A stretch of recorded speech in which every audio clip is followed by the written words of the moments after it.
नमस्कार, मैं डॉक्टर रजनी मीना आज की कक्षा बी पार्ट फर्स्ट ईयर के पॉलिटिकल साइंस के विद्यार्थियों के लिए आयोजित की गई है। और आज हमारे अध्ययन का विषय है मनु के अनुसार सामाजिक व्यवस्था।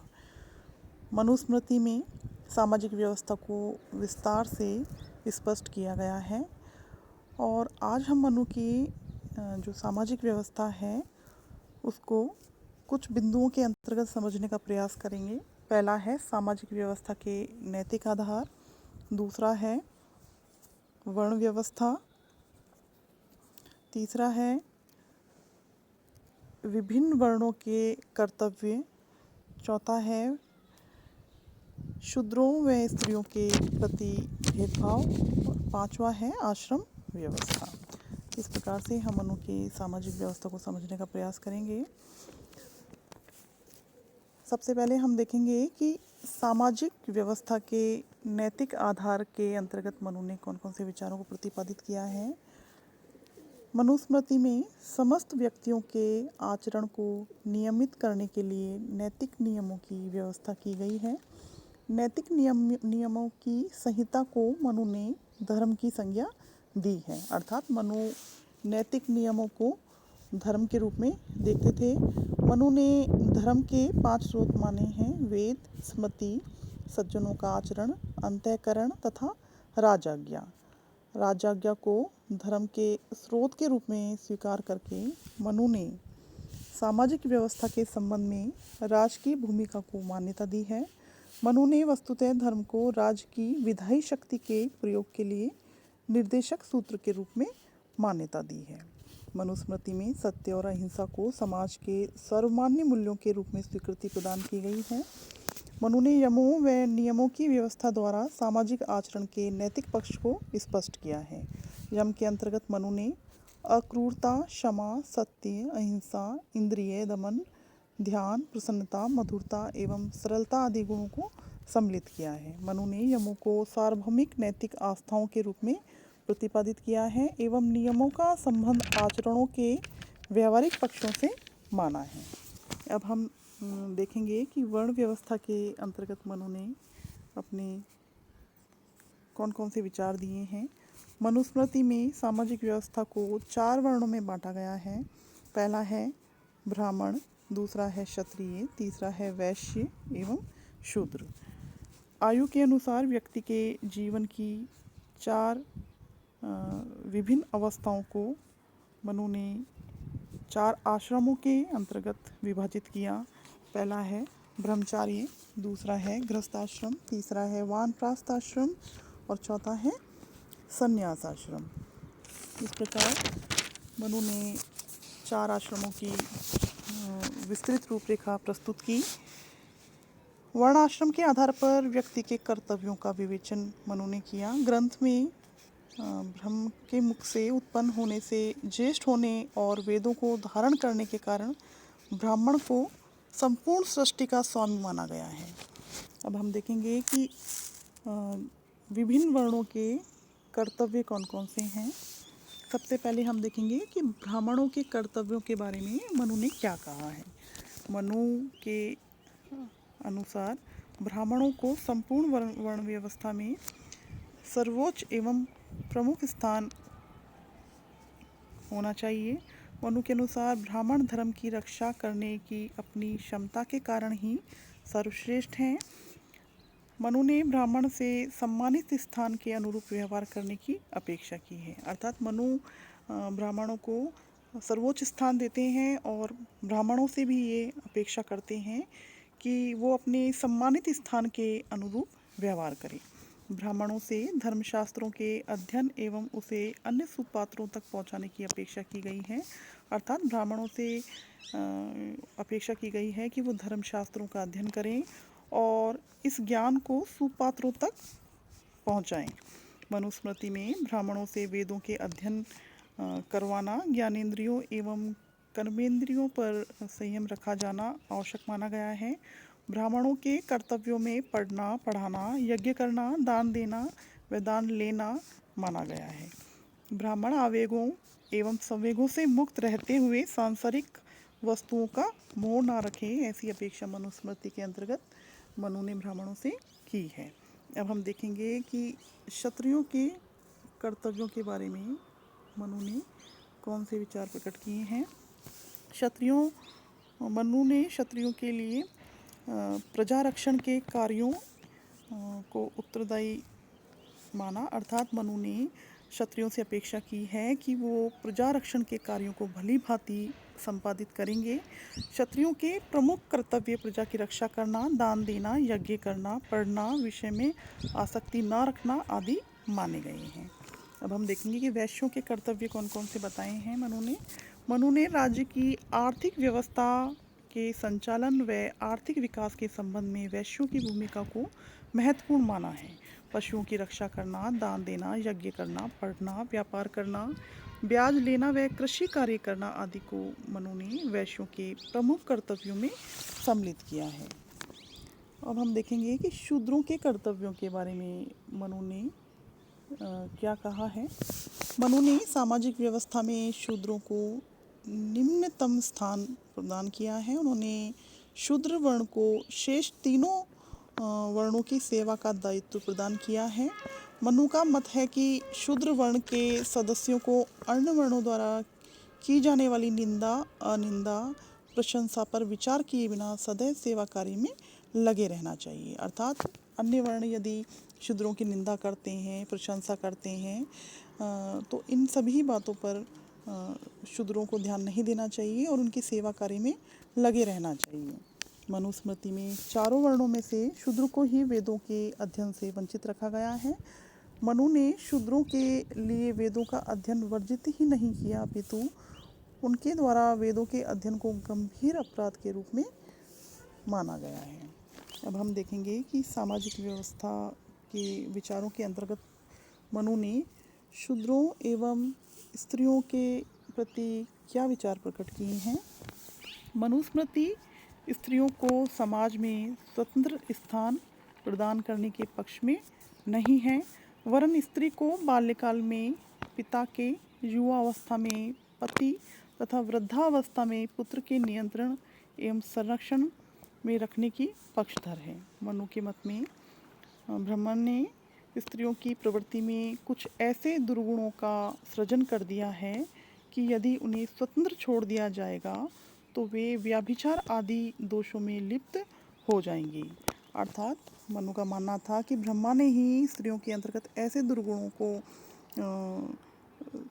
समावेशित कर दिया गया है स्त्रियों के अंतर्गत, जिससे उन्हें यदि स्वतंत्र छोड़ा जाएगा तो वो व्याभिचार आदि दोषों में लिप्त हो जाएंगी। इसलिए मनु का मानना था कि पुरुषों को अत्यंत सतर्कतापूर्वक इन पर नियंत्रण रखना चाहिए। अर्थात पुरुषों को स्त्रियों पर नियंत्रण रखना चाहिए और उन्हें स्वतंत्रता प्रदान नहीं करनी चाहिए। मनु का मत है कि परिवार में स्त्रियों का मान सम्मान, धन व आभूषण आदि के माध्यम से प्रसन्न रखा जाना आवश्यक है। अर्थात मनु परिवार में स्त्रियों के मान सम्मान को स्थापित करते हैं और वो कहते हैं कि धन, आभूषण इत्यादि के माध्यम से स्त्रियों को खुश रखने की कोशिश की जानी चाहिए, अन्यथा पारिवारिक जीवन सुख में नहीं हो सकता। मनु ने कहा है कि जिस कुल में स्त्रियों की प्रतिष्ठा होती है उस कुल में देवताओं का निवास होता है तथा जिस कुल में उनके सम्मान व हितों की उपेक्षा होती है उस कुल के समस्त कर्म निष्फल होते हैं। उपयुक्त विवेचन से यह स्पष्ट है कि मनु ने स्त्रियों की भूमिका को परिवार तक सीमित माना है और वहीं सामाजिक जीवन में स्त्रियों की स्वतंत्रता अथवा पुरुषों के साथ उनकी समानता के विचार को पूर्णतः निषेध किया है। मनु का शूद्रों के प्रति दृष्टिकोण भी अत्यंत भेदभावपूर्ण है। मनु वास्तव में शूद्रों को स्वतंत्र नागरिक का स्तर भी प्रदान नहीं करते। मनुस्मृति में शूद्रों को दास बना लेने का भी समर्थन किया गया है। दास के रूप में मनु शूद्र को वेतन दिया जाना भी अनिवार्य नहीं मानते। मनु ने दासत्व को शूद्र के लिए सहज स्थिति मानते हुए कहा है, यदि स्वामी मुक्त भी कर दे तो भी शूद्र दासत्व से मुक्त नहीं हो सकता, क्योंकि यह दासत्व उसका स्वाभाविक कर्म है। मनु ने दासों के उपार्जन के बारे में बहुत सी स्थितियों का उल्लेख भी किया है। मनु ने दास प्रथा को मान्यता देते हुए भी किसी ब्राह्मण, क्षत्रिय अथवा वैश्य को दास बनाए जाने का निषेध किया है। मनु ने दासत्व को प्राप्त हुए शूद्रों को संपत्ति का अधिकार भी प्रदान नहीं किया है। उनकी मान्यता है कि दास शूद्र की संपत्ति अनिवार्य रूप से उसके स्वामी को ही दे देनी चाहिए, क्योंकि उसका कोई निजी धन नहीं हो सकता। उसकी संपत्ति पर वस्तुतः स्वामी का ही अधिकार होता है। मनु ने सामाजिक व्यवस्था में ही शूद्रों के प्रति भेदभाव का समर्थन नहीं किया। दंड, न्याय एवं न्यायिक प्रक्रिया आदि के प्रसंगों में भी मनु ने शूद्रों के प्रति असमानता एवं भेदभावपूर्ण व्यवहार का प्रतिपादन किया है। इस प्रकार हम देखते हैं कि मनु के जो स्त्रियों एवं शूद्रों के संबंध में जो विचार प्रकट किए गए हैं वो एक तरह से न्यायपूर्ण नहीं थे। अब हम देखेंगे कि मनु ने आश्रम व्यवस्था के बारे में कौन कौन से विचार प्रकट किए हैं। आश्रम व्यवस्था के माध्यम से मनु ने मानव जीवन के सार्थक काल विभाजन की व्यवस्था की है। मनु ने मानव जीवन के सार्थक काल विभाजन को 4 रूपों में बांटा। मनु के अनुसार आश्रम के 4 भाग हैं। पहला है ब्रह्मचारी आश्रम, दूसरा है गृहस्थ आश्रम, तीसरा है वानप्रस्थ आश्रम और चौथा है संन्यास आश्रम। मनु ने ब्रह्मचारी आश्रम में स्थित मनुष्य का मुख्य कर्तव्य शिक्षा प्राप्ति एवं वेदों के अध्ययन को माना है। मनु का दृष्टिकोण था कि ब्रह्मचारी आश्रम में अध्ययन, अनुशीलन एवं विद्वान आचार्य की संगत होनी चाहिए, क्योंकि इससे व्यक्ति ज्ञानवान एवं विनयशील हो जाता है। मनु ब्रह्मचारी के लिए लौकिक एवं वैदिक समस्त प्रकार के अध्ययन को आवश्यक मानते थे। वेद अध्ययन को मनु ने सर्वाधिक महत्वपूर्ण एवं सर्वोच्च ज्ञान के रूप में माना है। मनु के अनुसार ब्रह्मचारी के लिए जीवन यापन हेतु किसी भी प्रकार की वृत्ति का आश्रय लेना उचित नहीं है। मनु के अनुसार ब्रह्मचारी के लिए भिक्षावृत्ति ही स्वीकार्य है। ब्रह्मचारी के लिए गुरु का स्थान सर्वोच्च माना गया है। गुरु की समस्त आज्ञाओं का पालन, गुरु के प्रति अत्यधिक आदर भाव और गुरु की सेवा हेतु तत्पर भाव की आवश्यकता पर मनु ने विशेष बल दिया है। दूसरा है गृहस्थ आश्रम। व्यक्ति के जीवन के द्वितीय चतुर्थांश को गृहस्थ आश्रम के रूप में मनु ने माना है। गृहस्थ आश्रम के अंतर्गत गृहस्थ के लिए मनु धर्म, अर्थ, काम त्रिवर्ग की स्थापना हेतु प्रयत्न करना उचित मानते हैं एवं इसके लिए उसके द्वारा धन संचय, परिवार पालन आदि को आवश्यक माना गया है। मनुस्मृति में ब्राह्मण गृहस्थ हेतु किसी दूसरे जीवन को कष्ट पहुँचाए बिना जीवन यापन हेतु धन संचय को उचित माना गया है।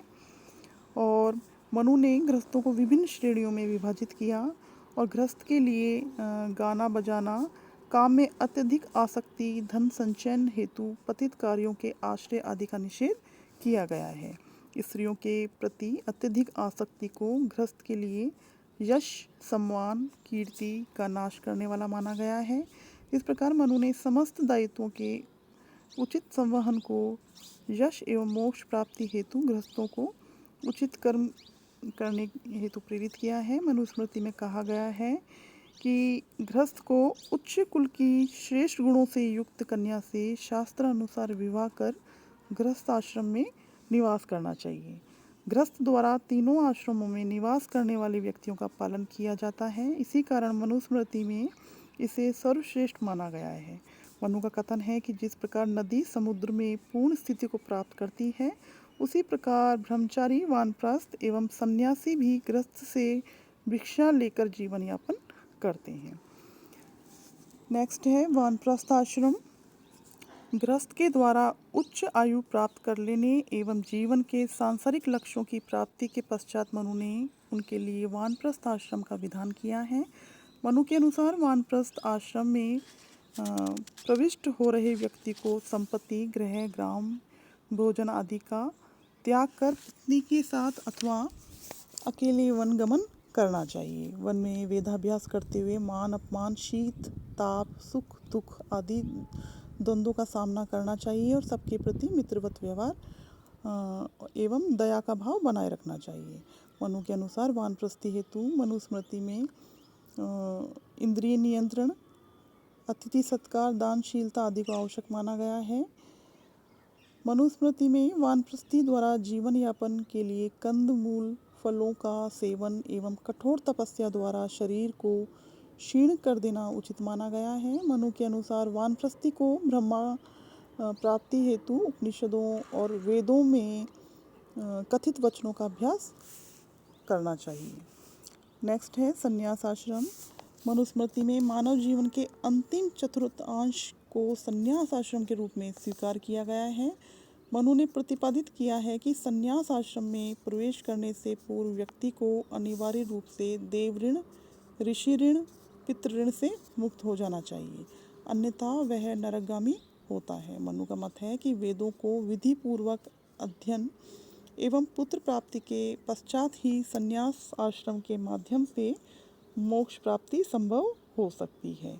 मनु द्वारा सन्यासी के लिए गृह, सांसारिक सुख, शरीर आदि का मूल निषेध किया गया है। मनु का मत है सन्यासी को किसी के साथ वैर भाव नहीं रखना चाहिए, किसी का अपमान नहीं करना चाहिए, कटु वचनों का प्रयोग नहीं करना चाहिए। मनुस्मृति में सन्यासी के लिए राग एवं देश से दूर रहकर जीव हिंसा न करने, इंद्रियों पर नियंत्रण रखने पर बल दिया गया है। और मनुस्मृति की मान्यता है कि सन्यासी द्वारा इस प्रकार का इंद्रिय नियंत्रण, वेदानुकूल आचरण एवं कठोर तपस्या के माध्यम से मोक्ष की प्राप्ति की जा सकती है। इस प्रकार मनुस्मृति में व्यक्ति के लिए प्रतिपादित जीवन के उच्चतम लक्ष्य मोक्ष की प्राप्ति हेतु जीवन के विभिन्न आश्रमों में विभाजित करके उसे संपूर्ण समाज के प्रति कर्तव्यों के पालन के प्रति समर्पित किया गया है। और मनु ने अपने जो सामाजिक विचार हैं उसके अंतर्गत अपने वर्ण व्यवस्था, आश्रम व्यवस्था और स्त्रियों के प्रति दृष्टिकोणों का प्रतिपादन किया है। इस प्रकार से जो मनु की जो सामाजिक व्यवस्था है, वर्णाश्रम के रूप में हम उनकी सामाजिक व्यवस्था को देखें तो ये बहुत सुनियोजित व्यवस्था है, किंतु महिलाओं एवं शूद्रों के प्रति जो उनके भेदभावपूर्ण विचार हैं उन्हें स्वीकार किया जाना संभव नहीं है। आज की कक्षा यहीं तक। धन्यवाद।